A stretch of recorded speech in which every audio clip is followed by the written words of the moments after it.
there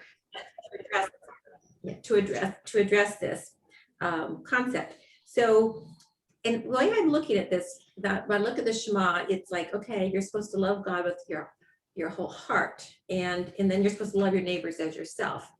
And so I find that this material is actually doing a lot more about loving your neighbor as yourself, which is fine because you have to kind of start with yourself. If you don't have a good emotional life yourself, you're not going to end up being a really good neighbor. So we start with that kind of premise. Okay, so the question is how do I have a better sense of myself, a good foundation in terms of my emotional life, so that I can love God with my whole heart and love my neighbor as myself. And then if I am loving God with my whole heart, not the only way, but one way to show God you love him is that you take care of people. You interact with people in the way that God wants you to. So you're that whole, being the hands and feet of God.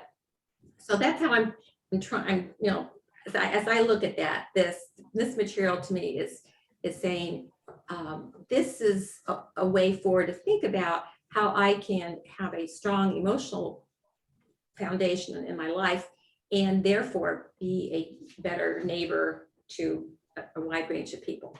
So just a little background for what we're trying to do. So last week we talked a lot about the problems with loneliness. And so we looked at how loneliness was different than being alone, but a lot of this, we looked at several scientific studies and research studies that really were looking at that.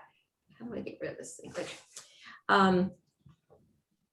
But I think one of the paradoxes of having that we want to have this kind of strong sense of connection with people, but the paradox is that other people can actually be the biggest source of stress and unease and pain in our lives. So while we need relationships, sometimes it's relationships that are making us the most unhappy.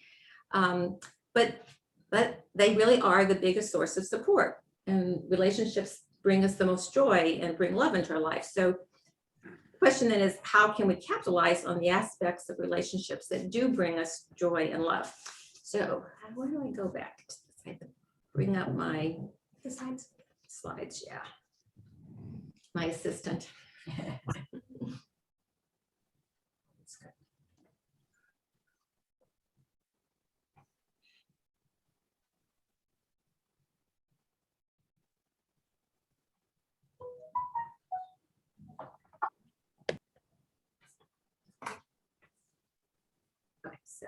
Okay, so back to the 5 pathways to becoming the best version of yourself. So, okay, we've got these pictures up here, so I can't see the headings very well. Okay, thank you. Okay, so why is a good social life so important? Well, I think we talked about this a bit last week. We are evolutionarily, come on. Just look at here. So we're evolutionarily hardwired to connect. So we were created, to be social, And then I think we even see that in the Garden of Eden, that was just kind of the most basic of relationships there. But we were created to be social. We need each other. And we can go back, which we kind of referenced this last week. You can go back to, if you look at it from an evolutionary perspective, back to the most basic of our lives when we were cavemen, and you had to live in a group. You couldn't survive in the world if you were on your own or with just maybe a couple of people. You really had to be in a group in order to survive. And so everything about us over thousands and hundreds of thousands of years is about our brains have been developed in such a way that we want to connect. We're hardwired to connect, because if we didn't connect in those early years, we would have died. There was just no way to live. Okay, secondly, people get you out of your head. So when you interact with people, you stop that process of rumination. And I wish Sandy was here tonight, because I would ask her to explain rumination. So does everybody know how cows ruminate? Okay, we're comfortable with that concept of having different stomachs, and we chew and we chew and we chew, and it goes down and we chew again and we chew again. So I like to think about that, because that really helps you go like, that's what I do with when I'm stressing over a problem. I'm ruminating, and I think I'm done with it, and then I'm going, I chew on it again, and I think I'm done with it, and then I chew on it again. And when you start talking with people about the problem, it actually helps you kind of put a stop to that ruminating process and move it along. So they get you out of your head, get you out of that rumination. And people give you perspective. So in a conversation, we can hear others, and we can hear other people's point of view, and we can hear people offering a different perspective. And so often that is very helpful. So another reason why a good social life is so important is it really does help you cope. Relationships become a buffer against stress. They relieve burdens, they make you laugh.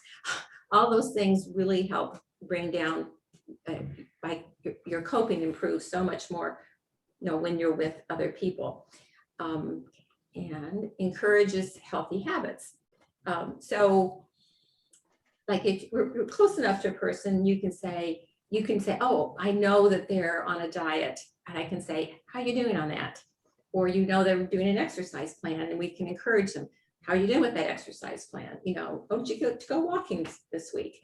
So we can encourage each other into healthy habits. One of the healthy habits is that we can encourage each other to get medical care. We find that many people find they need other people encouraging them in that way. Social relationships are mentally stimulating.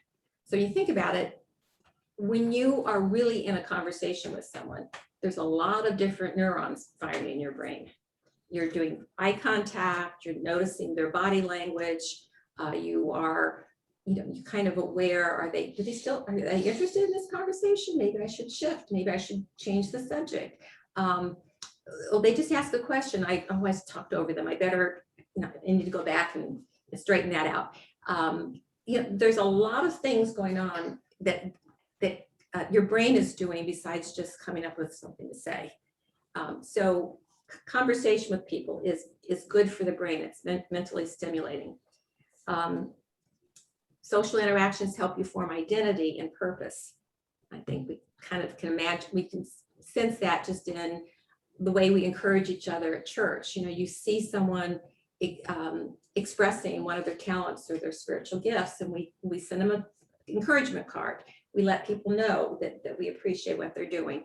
So then that helped when I received those encouragement cards over the years, and John sent me a nice encouragement email this week about the class. And that helps you have a sense of your purpose and redefines your sense of identity. So the way we do that within the church is particularly helpful. Good social life can fulfill fundamental needs for acceptance and belonging.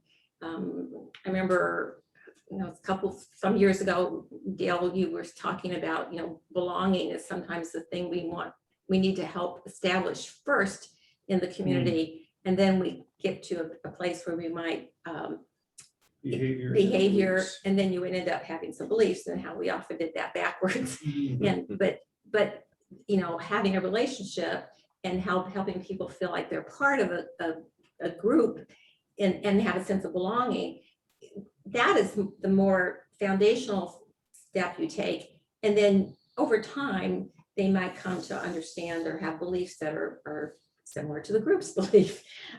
So we can look at it that way. So again, why is a good social life so important? Well, it does give us an opportunity to laugh and to connect and to empathize. And we could do a whole nother section on there's a lot of research studies on what laughing does for you. And so, and I know all of us probably have said things like, when you had a good evening with someone and you spent a lot of time laughing with them friends, you go like, oh, I really needed that. I've said that so many different times. And it's just a great experience. So I never laugh at Teddy. Well, that's not true. It happened in the house. So when you, it actually, there's studies that talk, that show, have studied like that laughter releases certain brain hormones. Oxytocin is one of the releasing hormones that's released. It's really kind of a natural opioid. So it's like, it's just, to me, it's very interesting, the studies and how specific they can get in studying that. Okay, so, well, let's go back. Does anyone have any, oops, thank you.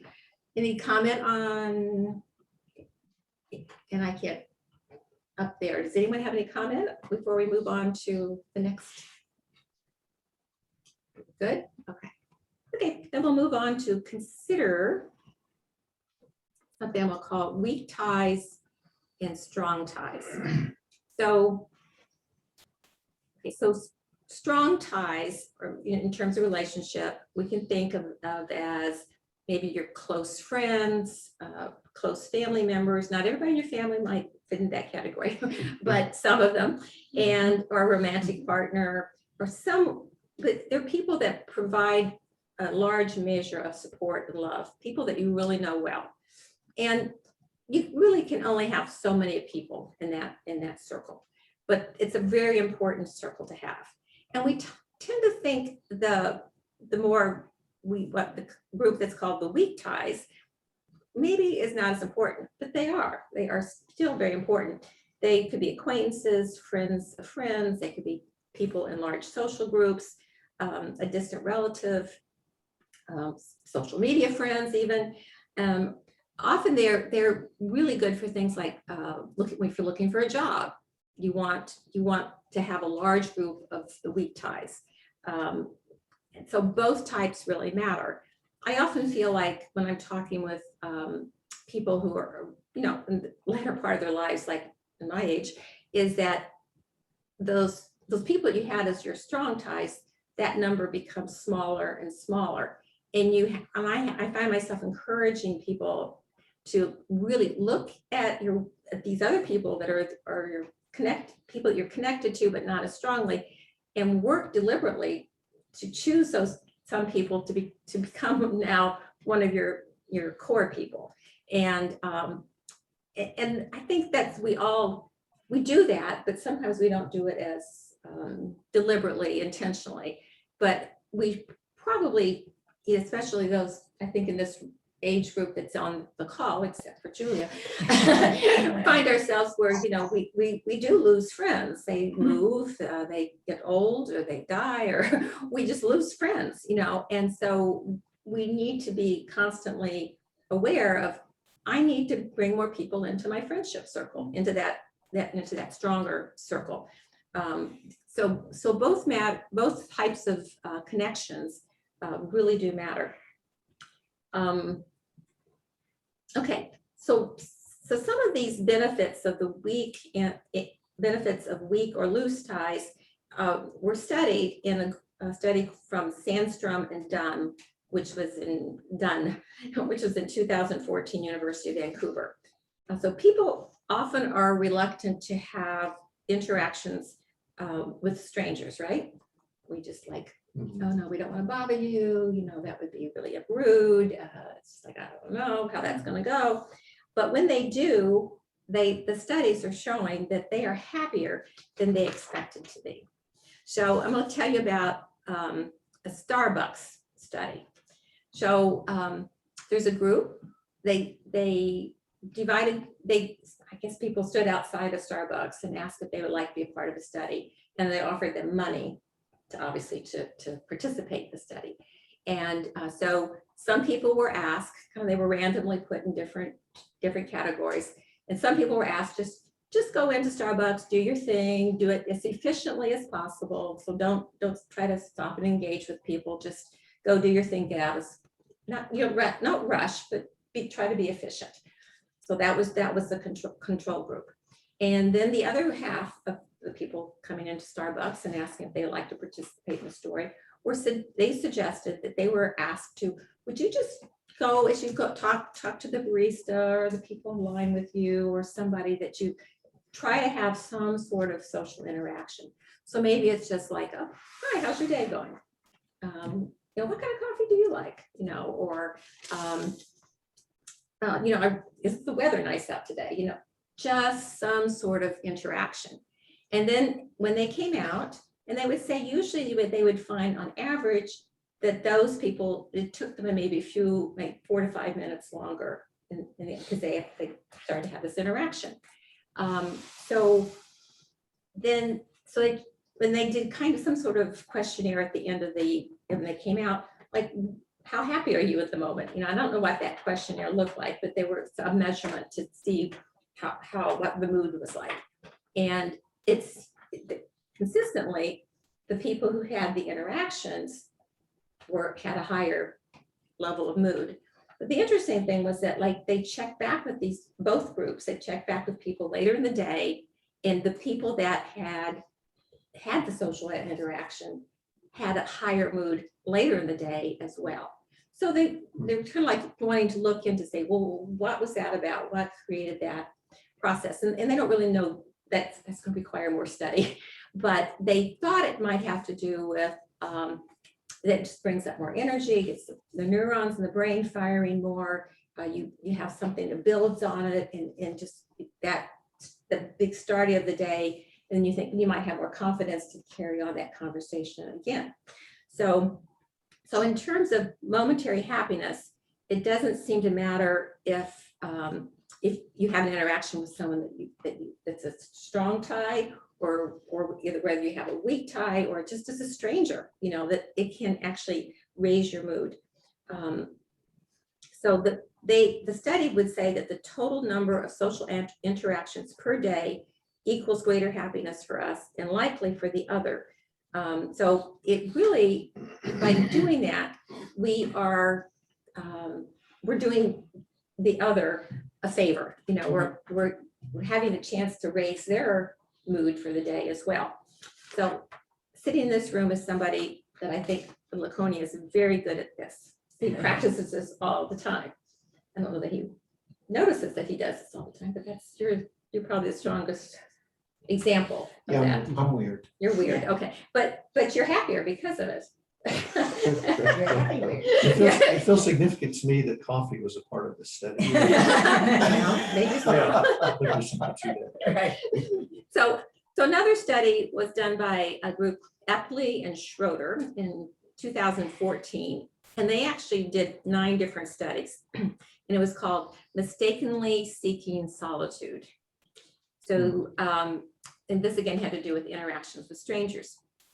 So these were in the Chicago area, and they were interviewing or asking people to be a part of the study who were commuters. So this on trains, buses, and so forth. And so not much different than the New York commute situation. But they did 9 different studies, and the participants ahead of time predicted that they would have a more positive experience if they didn't interact with anybody. Like, no, I don't want to interact with anybody. So they thought they would be better off if they didn't interact. But they divided the participants into 3 groups. One group was just supposed to sit there. Just sit in the train. Don't talk, don't look ahead, don't do anything, just sit there. The second group was just kind of being normal, like, okay, you can scroll on your telephone, you can read the newspaper, you can, do your personal things, but you don't interact with people. And the third group was just asked to have a casual interaction with the person next to you or across from you, and it could be like, hi, how's your day going? Boy, the weather's been crazy today, hasn't it? Or it's great. Or maybe, oh, I like your shoes, and just have some sort of interaction, and don't need to have it carried on.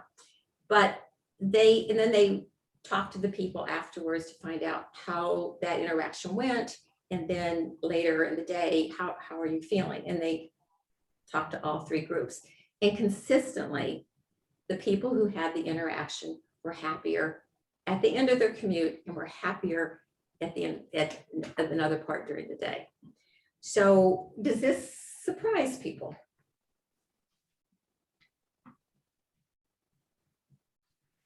Who's a commuter here? Nobody. Nobody. John used to be. I used to be, yeah. I agree with everything you're saying. Okay, so you had that kind of experience too. Absolutely, yeah. Okay, so, but I think we understand that we don't always seize those opportunities. Why do you think we don't do that? What's keeping us from, since it seems to be studied and it seems to be consistent and that we do feel better, what are the reasons we don't do this? We think that we might be disturbing someone, Okay, yeah. especially if you're on the train, because I know people that ride the train usually have a set way they like to do everything. Mhm, And so maybe would be, but I find just sometimes I have this lady that when I go to the Stop and Shop in Wilton mhm, that works there, her name is Philistina. mhm. And she calls me something, not Sylvia. She has another name for me that I don't know where she came up with it. But every time I talk to her, Sunflower. I feel good after oh, honey, she gives me a hug and Mhm, I hadn't seen you in a couple of weeks. And, mhm, I mean, you leave there, you feel boosted up, mhm, mhm, mhm, and that's the only time I'm probably ever going to see her is there at Stop and Shop because she works there. mhm, But she just has that effect on me when I mhm, speak with her, mhm. and it makes me, like you say, it gives you a boost, kind of. Yeah, it's feel like pop. So there's the fear that the other person wouldn't want to engage and you're bothering them. So that's Right. really one. And obviously after one or two interactions, if it doesn't go well, you don't go further. And there's that fear like that this is just kind of awkward, it's not something I'm accustomed to. Anything else? Any reasons why you might not? And to some extent, Debbie, I think it takes some effort. You have to think of what to say, I mean, just sort of being in your own head and, that's natural and it takes effort to get out of that and Yeah, engage someone. yeah. Debbie, pardon me, I just wanted to say this, sometimes, and I don't know if this is the right way of saying it, but sometimes it's a little bit of urban jungle. And what I mean by that is sometimes you have to be careful with eye contact and like, depending on where you are, if you look at someone, even walking down the street, they're wondering why you're looking at them. And then it almost becomes like, who's gonna stop looking at who? And then it becomes like, why are you looking at me? And so, I don't know if that's the right term, but in the Bronx and living in Bridgeport, I will tell you, you avoided eye contact. Uh-huh. Yeah. And maybe male to male, that's more prominent. Yeah. Women probably would be fearful as this, will they think are you inviting someone to hit on you, so there's those kind of issues. So there's a lot of fear around, are we going to send a mixed message? Or Well, it's culture too. Mhm. I read somewhere with regard to the trip we were on, that Europeans do wonder what's wrong with you if you like smile and say hi, Mhm. Really? Yeah. That's they do. something that if you They do. ask people who visit our country, Mhm. they think that that's a American trait, that a It's an total American stranger might pass you and say, Yeah. hi. Mhm. And you're like, but Why they've would- learned why that's would an you do that? American Yeah. thing, Mhm. They don't but do it's it, unique. and you're immediately identified as an American. Mhm. Right, Mhm. right. So- And I think there's sometimes it some- doesn't always go well, Mhm. but Southern culture too there. I mean, I remember when I first moved to Connecticut, I was like, hi, how you doing? To everybody. And they looked, so that was a Southern thing as well. El Paso, Texas. yeah. But I was also noting at the beginning of COVID, when you're out walking, I mentioned this, that when you're out walking in the first few months, the other people who dared to be out walking were so excited to see a human being. Right. And everyone's really warm. We don't even look at one another anymore. COVID's just like everybody's stranger, danger. And it's not that sharp, but there's a real difference in I guess there's more people on the streets now, so maybe that, but I remember it was like, hey, there's a human being out here. Yeah. And So there is some fears, and you have to kind of say, is this maybe this is not exactly the right setting, but I would like to challenge us to kind of, all of us try to go out in the world and have an interaction with a stranger. Even if it's only like 3 sentences, 3 changes, and then report. Let's talk about that this next week, okay? So assignment, okay. And now we're going to watch a video, which is I really think if cute. we play, Mhm.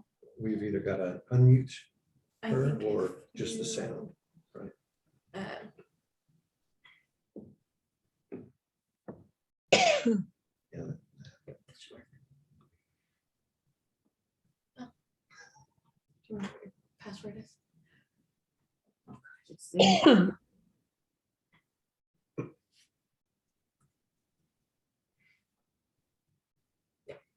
Yeah, that was good. Good girl.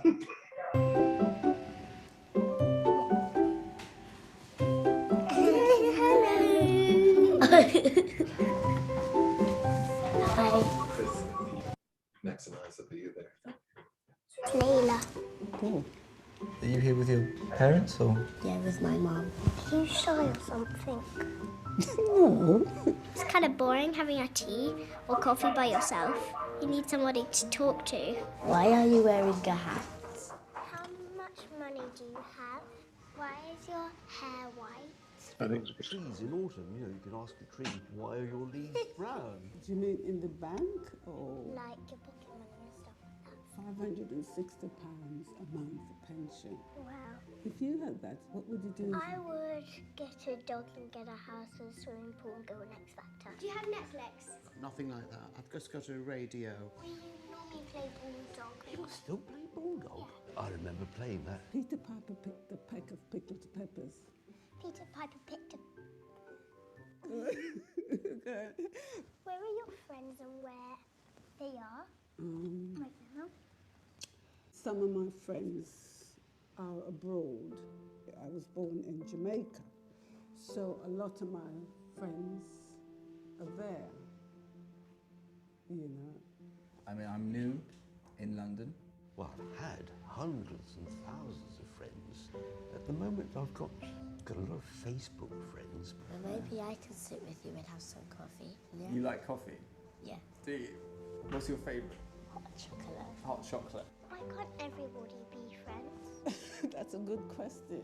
It's not as easy as that, really. I couldn't walk up to somebody in here and say, would you like to play with me? I'd be a bit strange. I think everyone should talk to everybody. That's the nicest thing I've heard all day. You've really made my day.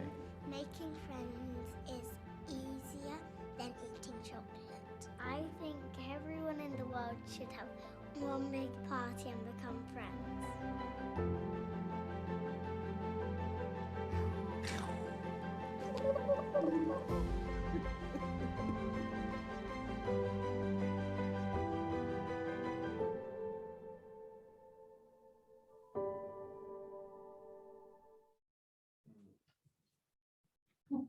Okay.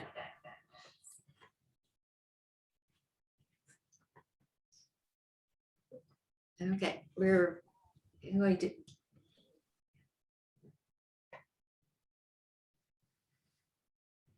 Okay, so we're going to watch a little longer video in just a moment, but this, I'm gonna set this up a little bit.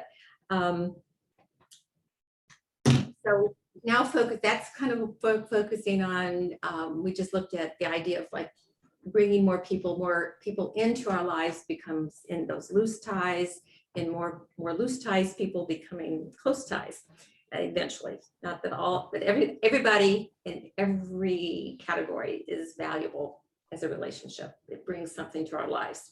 But now let's consider a little bit more about close ties. People do move in and out of the small circle of people that we can have in our lives.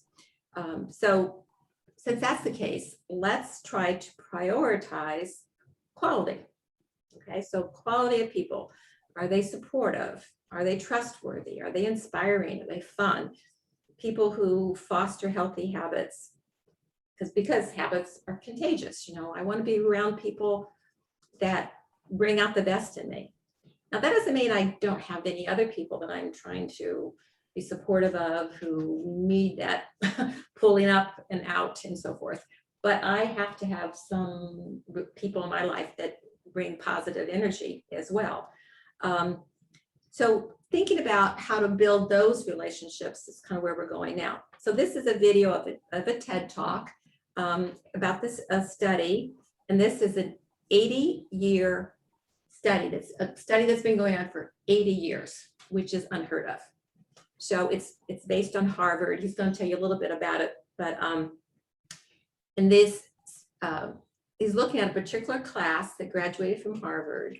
And they followed these, most men at that point, through, and they interviewed them periodically. And this Robert Waldinger is now the head of the study. And so there's been like 4 or 5 different heads of the study over all these years.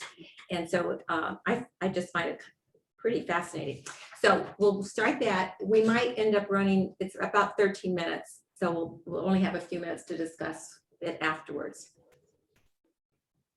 What makes a good life?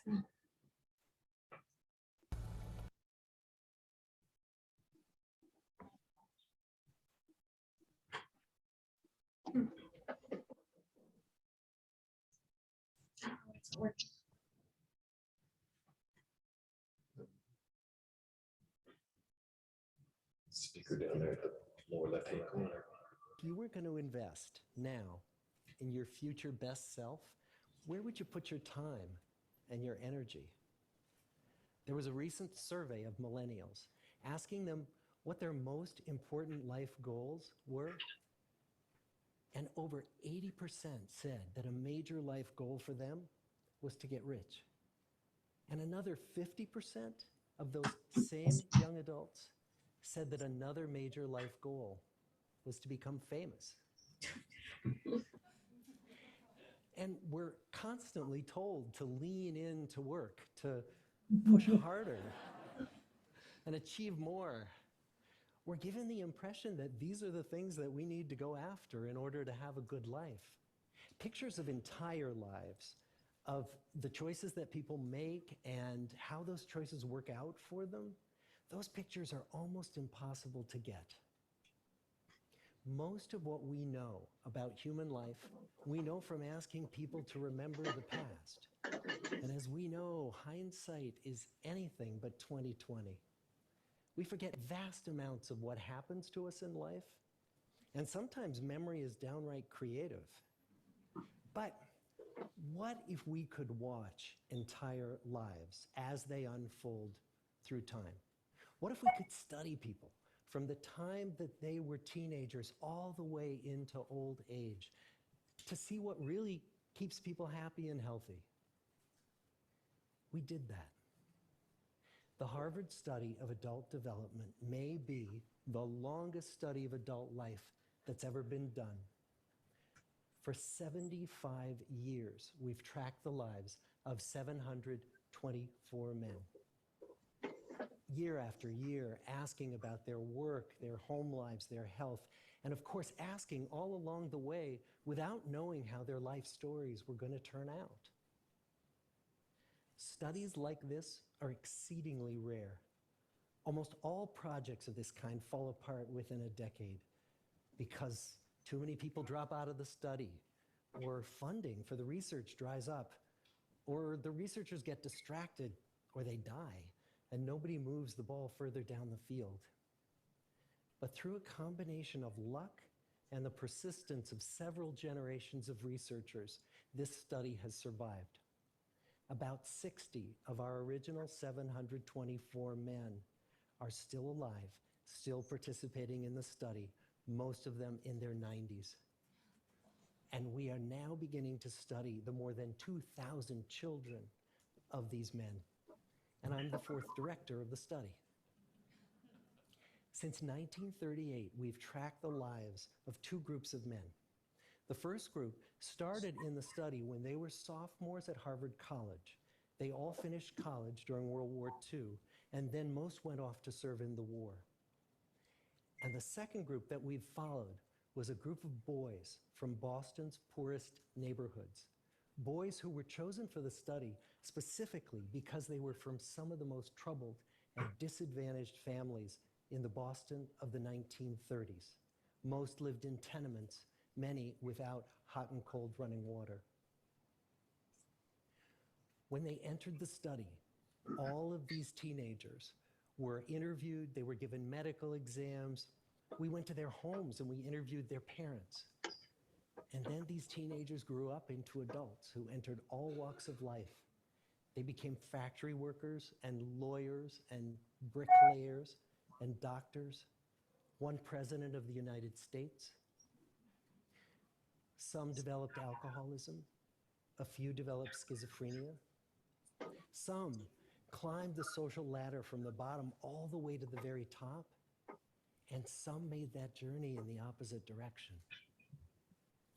The founders of this study would never in their wildest dreams have imagined that I would be standing here today, 75 years later, telling you that the study still continues.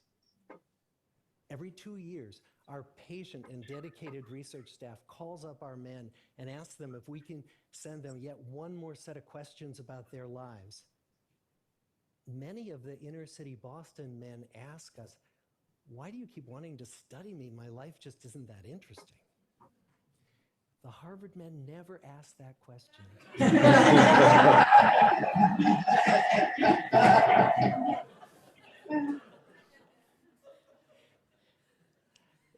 To get the clearest picture of these lives, we don't just send them questionnaires. We interview them in their living rooms. We get their medical records from their doctors. We draw their blood. We scan their brains. We talk to their children. We videotape them talking with their wives about their deepest concerns. And when about a decade ago, we finally asked the wives if they would join us as members of the study, many of the women said, you know, it's about time. So what have we learned? What are the lessons that come from the tens of thousands of pages of information that we've generated on these lives? Well, the lessons aren't about wealth or fame or working harder and harder. The clearest message that we get from this 75-year study is this: good relationships keep us happier and healthier, period. We've learned 3 big lessons about relationships. The first is that social connections are really good for us and that loneliness kills. It turns out that people who are more socially connected to family, to friends, to community are happier, they're physically healthier, and they live longer than people who are less well connected. And the experience of loneliness turns out to be toxic. People who are more isolated than they want to be from others find that they are less happy, their health declines earlier in midlife, their brain functioning declines sooner, and they live shorter lives than people who are not lonely. And the sad fact is that at any given time, more than 1 in 5 Americans will report that they're lonely. And we know that you can be lonely in a crowd and you can be lonely in a marriage. So the second big lesson that we learned is that it's not just the number of friends you have, and it's not whether or not you're in a committed relationship, but it's the quality of your close relationships that matters. It turns out that living in the midst of conflict is really bad for our health. High conflict marriages, for example, without much affection, turn out to be very bad for our health, perhaps worse than getting divorced. And living in the midst of good, warm relationships is protective. Once we had followed our men all the way into their 80s, we wanted to look back at them at midlife and to see if we could predict who was going to grow into a happy, healthy octogenarian and who wasn't. And when we gathered together everything we knew about them at age 50, it wasn't their middle-aged cholesterol levels that predicted how they were going to grow old. It was how satisfied they were in their relationships. The people who were the most satisfied in their relationships at age 50 were the healthiest at age 80. And good, close relationships seem to buffer us from some of the slings and arrows of getting old. Our most happily partnered men and women reported in their 80s that on the days when they had more physical pain, their moods stayed just as happy. But the people who were in unhappy relationships, on the days when they reported more physical pain, it was magnified by more emotional pain. And the third big lesson that we learn about relationships and our health is that good relationships don't just protect our bodies, they protect our brains. It turns out that being in a securely attached relationship to another person in your 80s is protective, that the people who are in relationships where they really feel they can count on the other person in times of need, those people's memories stay sharper longer. And the people in relationships where they feel they really can't count on the other one, those are the people who experience earlier memory decline. And those good relationships, they don't have to be smooth all the time. Some of our octogenarian couples could bicker with each other day in and day out. But as long as they felt that they could really count on the other when the going got tough, those arguments didn't take a toll on their memories. So, this message that good, close relationships are good for our health and well-being, this is wisdom that's as old as the hills. Why is this so hard to get and so easy to ignore? Well, we're human. What we'd really like is a quick fix, something we can get that'll make our lives good and keep them that way. Relationships are messy and they're complicated, and the hard work of tending to family and friends, it's not sexy or glamorous. It's also lifelong. It never ends. The people in our 75-year study who were the happiest in retirement were the people who had actively worked to replace workmates with new playmates. Just like the millennials in that recent survey, many of our men, when they were starting out as young adults, really believed that fame and wealth and high achievement were what they needed to go after to have a good life. But over and over these 75 years, our study has shown that the people who fared the best were the people who leaned into relationships with family, with friends, with community. So what about you? Let's say you're 25, or you're 40, or you're 60. What might leaning into relationships even look like? Well, the possibilities are practically endless. It might be something as simple as replacing screen time with people time, or livening up a stale relationship by doing something new together, long walks or date nights, or reaching out to that family member who you haven't spoken to in years, because those all too common family feuds take a terrible toll on the people who hold the grudges. I'd like to close with a quote from Mark Twain. More than a century ago, he was looking back on his life, and he wrote this: "There isn't time, so brief is life, for bickerings, apologies, heartburnings, callings to account. There is only time for loving, and but an instant, so to speak, for that. The good life is built with good relationships." Thank you.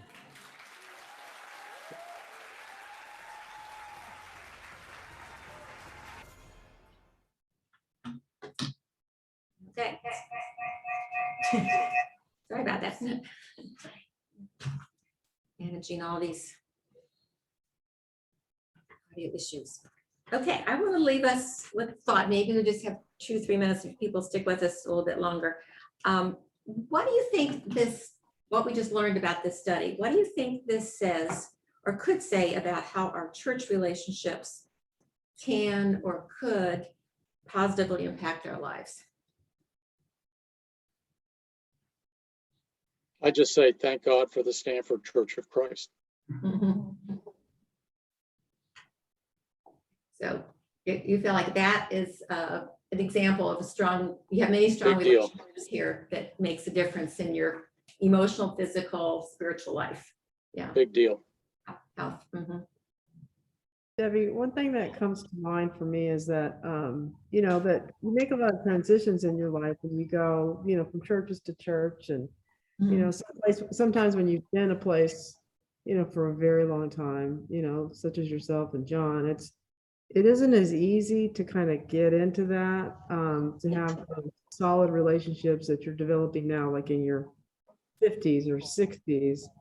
So I feel a lot for people who move and transition, and it happens a lot, to continue to develop these close relationships without having a lot of that background.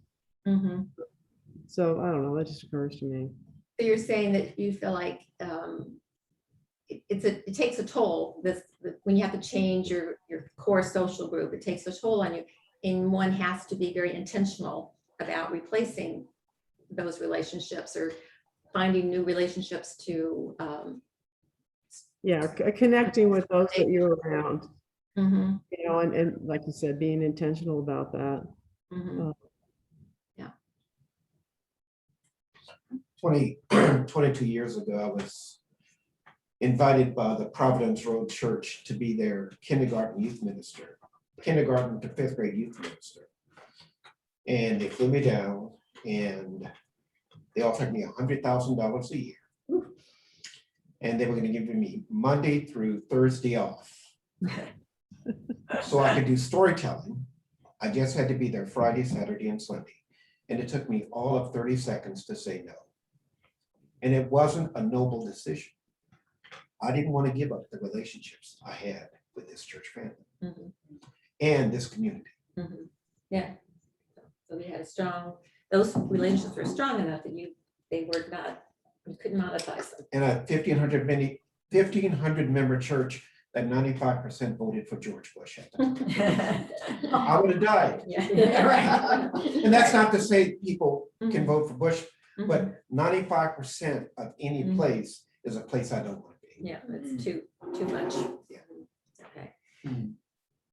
So Julie, I think you made an important point, and one thing that we've realized about the Stanford Church of Christ is there is turnover.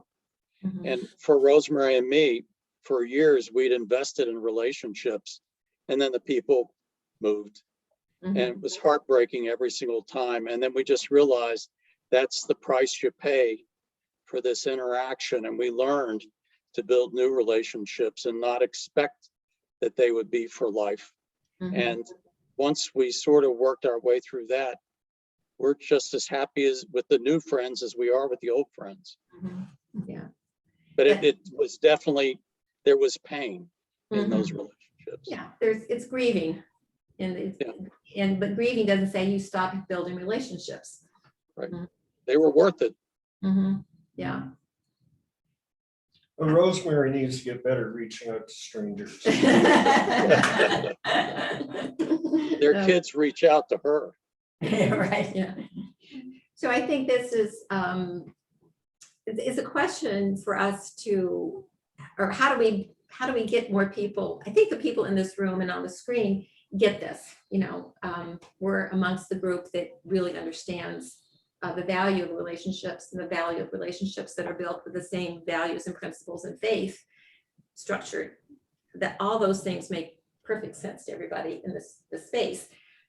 You know, how do we get that message out to more people? How do we, even within their own group, how do we help bring them in? That's kind of I don't have good answers for that, but I just wanted to constantly be aware that that is what we need to be about, is helping people recognize that this is a place where they can develop strong relationships that will have an impact on their health, in their mental well-being, on their spiritual well-being, on their happiness. You know, and I don't think it's too much to say that that's the truth. Being a part of this congregation can lead to all those places of better health. So I'll leave you with that tonight. Thank you for indulging my time. Good job, Debbie. We pick up some more next week. Thanks, Okay. Debbie. Okay, Thank you. Thank you, Debbie. Thank you, Debbie. Good evening, Jane. Bye. Hi, Jane. Bye-bye. Wonderful.